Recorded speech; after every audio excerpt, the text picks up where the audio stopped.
तर नागपुरात मुख्यमंत्री देवेंद्र फडणवीसांची मुलाखत सुरू होती। या मुलाखतीकडे आपलं लक्ष असणारच आहे, पण एक महत्त्वाची बातमी जालन्यात पाहायला मिळतेय।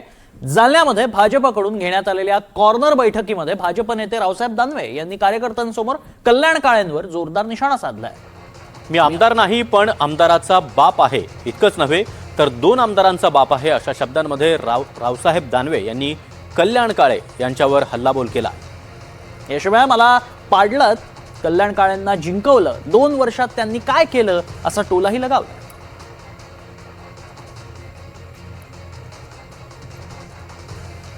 पण आमदाराचा बाप आहे ही गोष्ट लक्षात घ्या। आणि एका आमदाराचा बाप नाही, 2 आमदाराचा बाप आहे, 2 आमदाराचा बाप आहे। आणि मला आमदाराचा बाप जरी नसतो तर मी पार्टीचा लहानपणचा कार्यकर्ता आहे। सरकार माझं आहे, जालन्यासाठी जेवढा पैसा लागेल तेवढा पैसा मी आणू शकतो। जालन्यासाठी जेवढा पैसा लागेल तेवढा पैसा मी आणू शकतो। दिसलो का मी पडल्याच्या बाद घरात बसलो, मग तोंड वाकडं झालं। मी कोणावर आरोप केले, यांना पाळलं त्यांना पाळलं, त्यांना दुसऱ्या दिवशी बाहेर पाडून मराठवाड्यात दौरा केला नाही।